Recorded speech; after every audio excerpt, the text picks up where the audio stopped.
ഈശോമിശിഹായ്ക്ക് സ്തുതിയായിരിക്കട്ടെ. ആത്മീയ ഭോജ്യത്തിൽ നാം ഇന്ന് വിചിന്തനം ചെയ്യുന്നത് വളരെ പ്രധാനപ്പെട്ട ഒരു വിഷയമാണ്. IVF ചെയ്യാമോ? ഒത്തിരി പേർക്ക് സംശയമുള്ള ഒരു കാര്യമാണ്. ഇത് ചെയ്യുന്നത് സഭ അനുവദിക്കുന്നുണ്ടോ? അങ്ങനെയുള്ള ചില കാര്യങ്ങൾ ഒരു ക്ലാരിറ്റി നമ്മൾ വരുത്തുന്നത് വളരെ നല്ലതാണ്. വൈദ്യശാസ്ത്രം തന്നെ ഇതിൻ്റെ നല്ല വശവും അതുപോലെ തന്നെ ഇതിൻ്റെ ദൂഷ്യവശവും എടുത്തു കാണിക്കുന്നുണ്ട്. അതുപോലെ സഭയുടെ നിലപാട് എന്താണ് എന്ന് കൃത്യമായി നാം അറിഞ്ഞിരിക്കേണ്ടത് വളരെ ആവശ്യമായിട്ടുള്ള ഒരു കാര്യമാണ്. രണ്ട് സംഭവങ്ങൾ ഞാൻ ഓർക്കുന്നു. ഒരു സ്ത്രീ പറഞ്ഞത് അവർക്ക് വേണ്ടി പ്രാർത്ഥിക്കണം, കാരണം ഭർത്താവ് പറഞ്ഞിരിക്കുന്നത് 1 വർഷം കൂടി ഞാൻ നിനക്ക് തരും, 1 വർഷം. അതിനിടയ്ക്ക് നീ ഗർഭിണിയാകുന്നില്ലെങ്കിൽ, എനിക്കൊരു കുഞ്ഞിനെ നൽകാൻ നിനക്ക് പറ്റുന്നില്ലെങ്കിൽ ഞാൻ നിന്നെ ഡിവോഴ്സ് ചെയ്യും, വേറെ പാത്രം നോക്കി ഞാൻ പോകും. അതാണ് അദ്ദേഹം പറഞ്ഞതെന്ന്. മറ്റൊരു സംഭവം എനിക്കറിയാം. ഒരു സ്ത്രീ പറഞ്ഞത്, പക്ഷെ എനിക്ക് 2 പെൺമക്കളാണ്. മൂത്തവളുടെ കല്യാണം കഴിഞ്ഞു, രണ്ടാമത്തെ മോളുടെ കല്യാണ പ്രായം കഴിഞ്ഞു, കെട്ടാൻ ആഗ്രഹമുണ്ട്, പക്ഷേ ഓരോരോ തടസ്സങ്ങൾ, ഇതുവരെ അവളുടെ വിവാഹം നടന്നിട്ടില്ല. ഇനി ഇങ്ങനെ 2 പേരും ഒരു വേദന നൽകിക്കൊണ്ടിരിക്കുന്ന ഒരമ്മയുടെ ദീനരോധനം. അവർ പറഞ്ഞത്, മൂത്ത മകൾ എന്നോട് പറഞ്ഞു, പലരുടെയും പ്രേരണയ്ക്ക് വഴങ്ങി ഞങ്ങൾ IVF ചെയ്യാൻ പോവാം. അപ്പം ഞാനത് കേട്ടപ്പോഴേ ഞെട്ടി. കാരണം ഞാൻ കേട്ടിട്ടുണ്ട് സഭ ഇതിനെ അനുകൂലിക്കുന്നില്ല. അപ്പം അതുകൊണ്ട് തന്നെ ഞാൻ അവളോട് പറഞ്ഞു, മോളെ ഒരു കാരണവശാലും അതിന് പോകരുത്. ആ രീതിയിൽ നമുക്കൊരു കുഞ്ഞിനെ ലഭിച്ചെന്ന് പറഞ്ഞെന്നാലും നമ്മുടെ എല്ലാ പ്രശ്നങ്ങളും തീർണമെന്നില്ലല്ലോ. അപ്പം അതുകൊണ്ട് സഭ അനുവദിക്കാത്ത, നമ്മുടെ വിശ്വാസം അനുവദിക്കാത്ത ഒന്ന് നമുക്ക് വേണ്ട എന്ന്. നമുക്കിതിൻ്റെ വെളിച്ചത്തിൽ ഈ ഒരു വിഷയം വ്യക്തതയോടെ മനസ്സിലാക്കിയിരിക്കുന്നത് നല്ലതാണ്. ആദ്യമായിട്ട് നമുക്ക് ചിന്തിക്കുക, എന്താണ് ഈ IVF? In vitro fertilisation. ഇതാണ് അതിൻ്റെ ഫുൾ ഫോം, IVF. ഇതെന്താണെന്ന് ചോദിച്ചാൽ, ഒരു പുരുഷന്റെ ബീജവും സ്ത്രീയുടെ അണ്ഡവും എടുത്ത് ഗർഭപാത്രത്തിന് പുറത്ത് ലാബിൽ എംബ്രിയോയെ അത് ഉണ്ടാക്കുന്നു, രൂപപ്പെടുത്തുന്നു. അപ്പോൾ അവിടെ ഒരു എംബ്രിയോ അല്ല, പല എംബ്രിയോ ഉണ്ടാകും. അതിൽ നിന്ന് ഏറ്റവും ഹെൽത്തി ആയിട്ടുള്ളത് എടുത്ത് അവർ ഗർഭപാത്രത്തിൽ നിക്ഷേപിക്കുന്നു. അങ്ങനെ ഗർഭധാരണത്തിനുള്ള അല്ലെങ്കിൽ സന്താനഭാഗ്യത്തിനുള്ള ഒരു അവസരം, ഒരു വേദി അവിടെ ഒരുക്കുന്നു. ഇതാണ് IVF വഴി സംഭവിക്കുക. വൈദ്യശാസ്ത്രം പോലും ഇതിൻ്റെ അനുകൂല കാര്യങ്ങളും അതുപോലെ തന്നെ ഇതിനെ അനുകൂലിക്കാത്ത കാര്യങ്ങളും ഉണ്ട് എന്നുള്ളത് നമുക്ക് മനസ്സിലാക്കാൻ പറ്റും. വൈദ്യശാസ്ത്രം പറയുന്ന ഇതിൻ്റെ ഒരു നല്ല വശം എന്ന് പറയുന്നത്, വന്ധ്യത നേരിടുന്നവർക്ക് ഗർഭധാരണത്തിനുള്ള ഒരു സാധ്യത അവിടെ തെളിയുന്നു. മാത്രമല്ല, ചിലപ്പോൾ ഈ ജനറ്റിക് ആയിട്ടുള്ള രോഗങ്ങൾ വരാവുന്ന, അല്ലെങ്കിൽ അങ്ങനത്തെ ചില അവസ്ഥകൾ കുഞ്ഞുങ്ങൾക്ക് വരാവുന്നത്, ഓട്ടിസം അല്ലെങ്കിൽ അതുപോലത്തെ ഫിസിക്കലി മെൻ്റലി ചലഞ്ചഡ് ആയിട്ടുള്ള കുഞ്ഞുങ്ങൾ ഉണ്ടാവുക, അങ്ങനെ ഉള്ള സാധ്യതകൾ, ഇനി അതിനെ പ്രതിരോധം എന്നോണം നമുക്ക് ഇത് സ്വീകരിക്കാൻ പറ്റും എന്നാണ് പറഞ്ഞത്. അപ്പോൾ അതുകൊണ്ടാണ് ഞാൻ പറഞ്ഞത്, പല എംബ്രിയോ ഉണ്ടാകുമ്പോൾ അതിൽ ഏറ്റവും ഹെൽത്തി ആയിട്ടുള്ളതിനെ എടുത്ത് ഗർഭപാത്രത്തിൽ നിക്ഷേപിക്കുന്നു, ബാക്കി എംബ്രിയോ നശിപ്പിക്കപ്പെടുന്നു.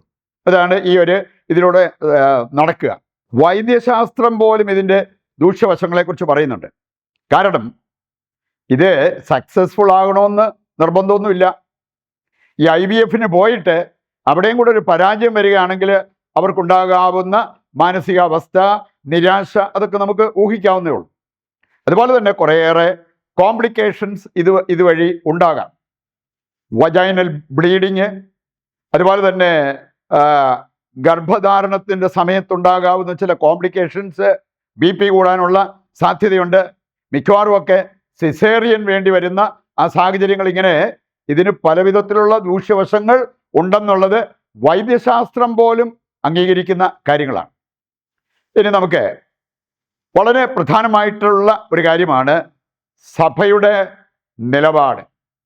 സഭ എന്തുകൊണ്ടാണ് ഇതിനെ അനുകൂലിക്കാത്തത്? കൃത്യമായിട്ട് നമ്മൾ മനസ്സിലാക്കിയിരിക്കണം. സഭ നമുക്ക് നൽകുന്ന 3 ചാക്രിക ലേഖനങ്ങൾ, ഇനി അതിൻ്റെ ഉള്ളടക്കം പരിശോധിച്ചാൽ എന്തുകൊണ്ടാണ് സഭ ഇതിനെ അനുകൂലിക്കാത്തത് എന്ന് നമുക്ക് മനസ്സിലാവും. 1, ഡോണും വീത്തെ 1987 നമുക്ക് ലഭിച്ച ചാക്രിക ലേഖനം. 2, ഇവാങ്കേലിയും വീത്തെ 1995 നമുക്ക് ലഭിച്ച ഒരു ചാക്രിക ലേഖനം. മൂന്നാമത്തേതാണ് 2008 നമുക്ക് ലഭിച്ച ഡിഗ്നിറ്റാസ് പേഴ്സോണെ, dignity of a person of a human life. അങ്ങനെയുള്ള കാര്യങ്ങളെല്ലാം ഈ ചാക്രിക ലേഖനങ്ങളിൽ കൊടുത്തിരിക്കുന്നത് നമുക്ക് കാണാൻ പറ്റും. ഇതിൻ്റെ ഉള്ളടക്കം എന്താണെന്ന് ചോദിച്ചാൽ, IVF violates the dignity of marriage. അതാണ് ഈ ചാക്രിക ലേഖനങ്ങളുടെ ഉള്ളടക്കം. വിവാഹം മാന്യമായി കരുതപ്പെടുന്നതിന് തടസ്സമാകുന്ന ഒരു കാര്യമായിട്ട് ഇതിനെ എടുത്തു കാണിക്കുന്നു. അതുപോലെ തന്നെ സാങ്ക്ടിറ്റി ഓഫ് മാരേജ്, വിവാഹത്തിൻ്റെ വിശുദ്ധി ഹനിക്കുന്ന ഒന്നായിട്ടാണ് IVFനെ സഭ എടുത്തു കാണിക്കുക. അതിന് അതിൻ്റേതായിട്ടുള്ള കാരണങ്ങളുണ്ട്. ഒന്നാമത്തെ കാരണമായിട്ട് പറഞ്ഞിരിക്കുന്നത് ഡിസ്ട്രക്ഷൻ ഓഫ് എംബ്രിയോ. സഭ നമ്മെ പഠിപ്പിക്കുന്ന ഒരു കാര്യം, ഒരു പുരുഷന്റെ ബീജവും സ്ത്രീയുടെ അണ്ടവും ചേരുന്നിടത്ത് ഒരു ജീവൻ ആരംഭിക്കുന്നു. അപ്പോൾ ദൈവം ഒരാത്മാവിനെ അവിടെ നിവേശിപ്പിക്കുന്നു. അതുകൊണ്ടാണ് ഗർഭധാരണത്തിൻ്റെ ഏത് സ്റ്റേജിലും അബോർഷൻ ശരിയല്ല എന്ന് സഭ പറയാൻ കാരണം. അപ്പം ഈ ഒരെംബ്രിയോ എടുത്തിട്ട് ബാക്കി നശിപ്പിക്കുമ്പോൾ അവിടെ സംഭവിക്കുന്നത് എന്താണ് എന്ന് അതിലൂടെ നമുക്ക് മനസ്സിലാക്കാൻ പറ്റും. അതുകൊണ്ടാണ് വയലേഷൻ ഓഫ് ഹ്യൂമൻ ലൈഫ്, അതായിട്ടാണ് ഡിഗ്നിറ്റി ഓഫ് ഹ്യൂമൻ ലൈഫ്, അത് വയലേറ്റ് ചെയ്യുന്നു IVFലൂടെ ആണ് സഭ സ്ഥാപിക്കുന്നത്. രണ്ടാമതൊരു കാര്യം പറഞ്ഞിരിക്കുന്നത്, ശരിക്കും it is an assault on the conjugal act. അറിയാലോ, പ്രഭാഷകന്റെ പുസ്തകം 25 ആദ്യ വചനം വായിക്കുമ്പോൾ, ഭാര്യ ഭർത്താക്കന്മാർക്ക് പരസ്പരമുള്ള ലയം കർത്താവിൻ്റെ ഹൃദയത്തെ സന്തോഷിപ്പിക്കുന്നു എന്നാണ് പറഞ്ഞിരിക്കുന്നത്. അതാണ് കോൺജുഗൽ ആക്ട്. ഭാര്യ ഭർത്താക്കന്മാർക്ക് പരസ്പരമുള്ള ലയം. ഇങ്ങനെ ലാബിൽ എംബ്രിയോ അത് വളർത്തിയെടുക്കുമ്പോൾ എവിടെയാണ് കോൺജുഗൽ ആക്ട്. അതുകൊണ്ടാണ് ഇതിനെ സഭ അനുകൂലിക്കാത്തത് എന്ന് നമ്മൾ മനസ്സിലാക്കണം. മൂന്നാമത് ഒരു കാര്യം കൂടെ പറഞ്ഞിട്ടുണ്ട്. സങ്കീർത്തനം 127 മൂന്നാമത്തെ വചനം പറയുന്നത്, ഈ മക്കൾ ദൈവത്തിൻ്റെ ദാനമാണ്. ദൈവത്തിൻ്റെ ദാനം, ദൈവത്തിൻ്റെ സമ്മാനം. IVFലൂടെ നമുക്ക് ലഭിക്കുന്നത് ശാസ്ത്രത്തിൻ്റെ ഒരു പ്രോഡക്റ്റാണ്.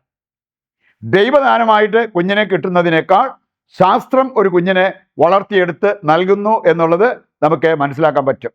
ഇതല്ല സംഭവിക്കേണ്ടത്. ഇനി നമ്മുടെ ബുദ്ധി സാമർഥ്യം കൊണ്ടൊക്കെ അങ്ങനെ ഒരു പ്രോഡക്റ്റ് ഉണ്ടായാലും നമ്മുടെ പ്രശ്നം പരിഹരിക്കപ്പെട്ടാലും ശാശ്വതമായ ഒരു പരിഹാരം ആകില്ല. നമ്മൾ കാണുന്നുണ്ട്, യെശയ്യായുടെ പുസ്തകം 47:12 വായിക്കുമ്പോൾ, നിനക്ക് വേണമെങ്കിൽ മാന്ത്രിക വിദ്യയിലൂടെ വേണമെങ്കിൽ നിന്റെ കാര്യം നടത്തിയെടുക്കാൻ പറ്റും, നിന്റെ പ്രശ്നം പരിഹരിക്കാൻ പറ്റും, എന്നാൽ അവസാനം നീ കത്തിച്ചാരമായി മാറും. അതുകൊണ്ടാണ് ഒരു പ്രോഡക്റ്റായിട്ട് മക്കളെ ലഭിക്കുന്നതിനേക്കാൾ ദൈവത്തിൻ്റെ ദാനമായിട്ട് നമുക്ക് ലഭിക്കണം. ഈ ഒരു അറിവുള്ളവർ ഒരു കാരണവശാലും ഏത് വിധത്തിലും ഒരു കുഞ്ഞിനെ കിട്ടണം എന്നുള്ള നിർബന്ധ ബുദ്ധിയിൽ അവർ മുന്നേറത്തില്ല. നമുക്കതിനേക്കാൾ പ്രധാനപ്പെട്ടത് നമ്മുടെ വിശ്വാസമാണ്. സഭ പഠിപ്പിക്കുന്നത് അംഗീകരിച്ച് ജീവിക്കുക എന്നുള്ളതാണ്. അപ്പോൾ ദൈവാനുഗ്രഹത്തിൻ്റെ സമൃദ്ധി നമുക്ക് ലഭിക്കും. ഈ ഒരു ബോധ്യം നമുക്കും മറ്റെല്ലാവർക്കും ഉണ്ടാകുവാൻ ആഗ്രഹിച്ച് പ്രതിഷ്ഠാ ജപത്തിൽ പങ്കുചേർന്ന് പ്രാർത്ഥിക്കാം. ദൈവത്തിൻ്റെ വചനം ഹൃദയത്തിലേക്ക് ഏറ്റെടുത്തവരാണ് നമ്മൾ. ദിവ്യകാരുണ്യത്തിൻ്റെ ആശീർവാദത്തിനായിട്ട് നമ്മൾ പ്രാർത്ഥിച്ചൊരുങ്ങുന്നു. നിങ്ങളുടെ പ്രത്യേക നിയോഗങ്ങളെല്ലാം ഈ അൾത്താരയിൽ സമർപ്പിച്ച് ദൈവത്തിൻ്റെ അനുഗ്രഹത്തിനായിട്ട് യാചിക്കുക. നമ്മുടെ പ്രാർത്ഥനാ നിയോഗങ്ങൾ കർത്താവ് കൈക്കൊള്ളുന്നു എന്ന വിശ്വാസത്തോടെ ദൈവത്തെ സ്തുതിച്ചുകൊണ്ട് ദിവ്യകാരുണ്യത്തിൻ്റെ ആശീർവാദം നമുക്കിപ്പോൾ സ്വീകരിക്കാം. യേശുവേ നന്ദി, ഹല്ലേലൂയ. യേശുവേ ആരാധന, യേശുവേ നന്ദി, യേശുവേ സ്തുതി.